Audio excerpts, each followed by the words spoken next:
Meu amigo, minha amiga, existem diversas doenças aí que as pessoas conseguem até uma aposentadoria por invalidez ou um auxílio doença, tá?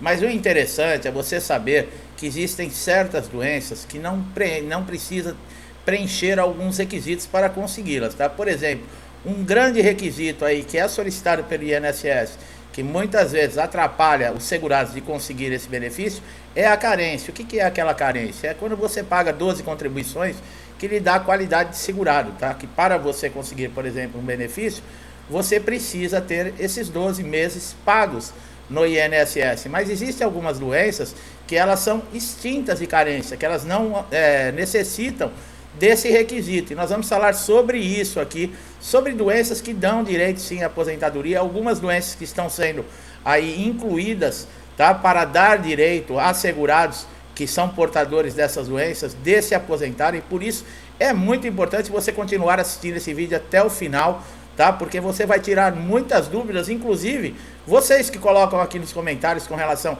a se a doença X ou a doença tal dá direito a benefício, dá direito à aposentadoria. Esse é o vídeo que vai esclarecer você definitivamente quais são essas doenças e o que é necessário para tudo isso, tá? Então vamos lá, nós vamos falar da Lei 8.213/91, que no artigo 42 diz: aposentadoria por invalidez, uma vez cumprido, quando for o caso, a carência exigida, ó, presta bastante atenção, será devida ao segurado que, estando ou não em gozo de auxílio-doença, for considerado incapaz e insusceptível de reabilitação para o exercício de atividade que lhe garanta a subsistência e ser-lhe-á paga enquanto permanecer essa condição. Então veja bem, não é necessário você estar, por exemplo, de auxílio-doença para conseguir aí a aposentadoria por invalidez. Isso está dentro da lei, tá? Lei 8.213/91. No inciso 1, ele diz: a concessão da aposentadoria por invalidez dependerá da verificação da incapacidade mediante exame médico pericial a cargo do INSS, podendo o segurado fazer-se acompanhar de um médico de sua confiança. Aqui está dizendo que é necessário, para se comprovar a aposentadoria por invalidez, a incapacidade permanente ou temporária, que você passe por uma perícia no INSS. Aqui ele está dizendo que você é da sua escolha, por exemplo, ser acompanhado por o seu médico, né, de confiança no momento da perícia. É muito difícil, né, um médico se dispor a sair do consultório de um hospital para vir passar numa perícia com você. O que ele vai fazer? Ele vai emitir um laudo para você com todas as características, com todos os dados dele, que seria o nome, o carimbo, o CRM, a assinatura. Mas ele acompanhar você na perícia é uma coisa um pouco difícil, tá? Agora vamos lá, vamos falar de alguns requisitos que extinguem a carência, tá? Vamos lá. Se a doença for profissional ou do trabalho, que te deixou incapacitado de forma total e permanente, você terá direito à aposentadoria por invalidez sem precisar comprovar uma carência de 12 meses. Agora tem outros pontos aqui muito importantes a se levar em conta, tá? A carência de 12 meses, estar contribuindo para o INSS no momento em que houve a incapacidade, ou estar no período de graça. O que é o período de graça? É aquele que você foi demitido da empresa, mas você ainda continua tendo direito ao benefício pelo período de 12 meses, tá? Então, você que está desempregado, que foi mandado embora com menos de 12 meses, menos de um ano, não conseguiu um outro trabalho, se acontecer um acidente com você, uma doença, você tem direito a benefício, tá? Estar incapaz de forma total e permanente, tá? Existem 3 situações que o segurado ele não precisa do período de 12 meses de carência, tá? Em situações, por exemplo, de um acidente de qualquer natureza, no caso de acidentes graves ou doença de emprego, quando é afetado por uma doença grave, irreversível e incapacitante, listada, né, no Ministério da Saúde, do Trabalho ou da Previdência como uma doença grave, irreversível e incapacitante. Nós vamos dizer agora, como eu falei, existem algumas doenças que estão sendo estudadas aí para serem incluídas nessa lista, tá? Ó, o artigo 151 da Lei 8.213/91, ela está dispondo para o INSS incluir nos planos de benefício quem é portador do lúpus e de epilepsia entre as doenças cujos são dispensados o cumprimento aí da carência, tá? Para usufruir de benefícios de auxílio-doença ou de aposentadoria por invalidez. Então você que é portador do lúpus ou você que sofre de epilepsia, você pode aí procurar um advogado ou procurar o INSS, porque você pode ter direito à aposentadoria. Agora nós vamos falar das doenças já listadas, tá? Por exemplo, a tuberculose ativa, a doença de Parkinson, a alienação mental, a cegueira, a nefropatia grave, a síndrome da doença imunológica adquirida, que é a AIDS, a esclerose múltipla, a hanseníase, a hepatopatia grave, a espondiolartrose anquilosante. Eu sempre me atrapalho para falar esse nome. O estado avançado de ostite deformante, né, que é a doença de Paget. Paralisia incapacitante e irreversível. Neoplausia grave, cardiopatia grave, contaminação por radiação, com base na conclusão, por exemplo, de um médico, de uma medicina especializada, essa última aqui, tá? E é uma coisa seríssima. Eu não sou médico, né, pessoal? Eu não sei diagnosticar. A gente sabe que são doenças aí terríveis, né? Pessoas sofrem demais com esse tipo de doença e nada mais justo, né? Contribuíram com o INSS. E essas doenças, você não precisa, no caso, ter os 12 meses. Agora, tem que prestar atenção. Por exemplo, você já tinha essa doença antes de começar a contribuir com o INSS, tá? Aí muda de figura, tá? Da mesma maneira, por exemplo, você adquiriu uma doença devido à sua função, devido à sua profissão, no seu trabalho, na sua empresa. Por exemplo, a contaminação por radiação. Quem trabalha perto de coisas radioativas, a empresa ela deve fornecer, no caso, todo o material de segurança, né? Eu não sei quais são esses materiais, eu estou dando como exemplo, mas a empresa tem que se responsabilizar pela saúde física, mental de todos os seus funcionários.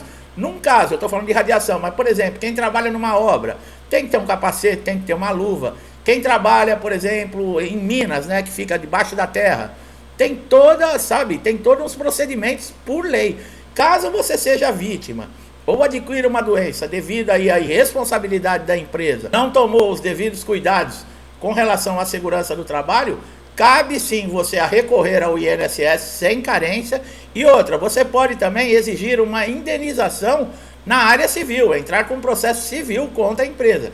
É claro que você vai ter que se preparar, porque geralmente a empresa vai colocar um departamento jurídico inteirinho em cima de você, negando as suas alegações, falando que foi você que é o irresponsável. Quer dizer, além de você sofrer um acidente, muitas vezes perdeu um membro. Existem casos que perdem a vida, né? Ainda a empresa alega que foi o morto que foi culpado, que eles não têm culpa.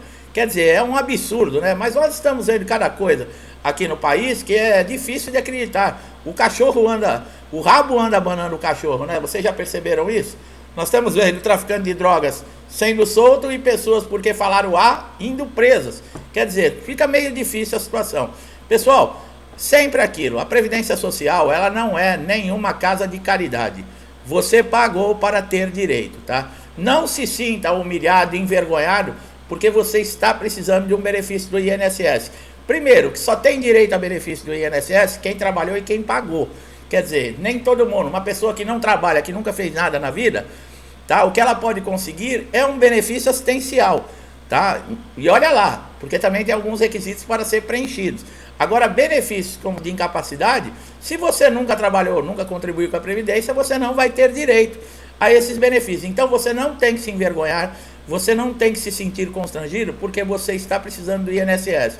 E outra coisa, todos os funcionários do INSS, desde o atendente até o perito, devem respeito, tá? Esse negocinho que funcionário público, se for desacatado, dá pena, dá não sei o quê, isso é papo furado, tá? O INSS vive do dinheiro seu, do dinheiro meu, tá? Existem peritos aí que andam humilhando muitos segurados. Eu falo porque eu fico até revoltado com situações como essa, que eu já recebo aqui, por exemplo, no canal, aqui nos comentários. Se o perito lhe humilhar e você conseguir, por exemplo, gravar a perícia, ou filmar, ou tiver uma testemunha, alguém acompanhando você, que presenciou, nesse caso, palavras de baixo calão, ofensas pessoais, que nem perito chamando quem está precisando de um benefício de vagabundo. Quer dizer, quem que esse cara pensa que é? Existe uma ética médica, tá? Independente de ser, por exemplo, uma perícia no INSS, é uma relação entre médico e paciente, tá? Isso deve ser respeitado. Com os dados do perito, o nome dele e o CRM, você pode ir no Conselho Regional de Medicina e já fazer uma reclamação logo de cara. Se você tiver como comprovar a ofensa, a injúria sobre você, tiver, como eu falei, elementos que comprovem, você entre na justiça, não deixe passar. Procure a justiça e entre com um processo de danos morais. Se todo mundo que estiver sendo ofendido no INSS, desrespeitado dentro dessa instituição, fizer isso, pode ter certeza que as coisas começam a mudar, tá bom?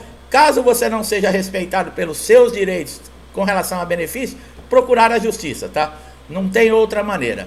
E a justiça é aquilo, também não é nada garantido, mas há uma grande chance de você ter um resultado muito maior, essas chances, do que dentro do próprio INSS. O problema é que a justiça demora demais, mas ainda nós podemos ainda acreditar que os direitos vão ser respeitados. Para você que está chegando aqui a primeira vez no nosso canal, eu espero que essa informação tenha ajudado, tenha esclarecido, tenha mostrado para você alguns direitos, né, com relação a doenças. E outra, o que dá direito ao benefício não é a doença, é a incapacidade que ele causa, tá? Você pode ter uma doença gravíssima, mas não estar te incapacitando para o trabalho. Você pode ter uma gripe que te deixa de cama e lhe dá direito ao benefício, tá bom? Então, meu amigo, minha amiga que chegaram aqui pela primeira vez, aproveite todos os nossos conteúdos aqui do canal. Eu tenho certeza que vão ajudar você. Por quê? Porque já ajudaram muita gente, tá? A resolver diversos problemas. Dá um likezinho nesse vídeo, se inscreve e ative o sininho de notificação para você sempre ser beneficiado com os nossos novos conteúdos, que vão trazer informação que pode resolver aquele problema que já está te tirando o sono há dias, há meses, e você não consegue resolver. Então você só tem a ganhar. E outra, é de graça, você não paga nada. Meu amigo e minha amiga que me acompanha há muito tempo, que estão sempre aqui comigo, me incentivando, ajudando, compartilhando, interagindo, meu muito obrigado. Deus abençoe sua casa, sua vida, sua família, com paz, prosperidade, amor, harmonia.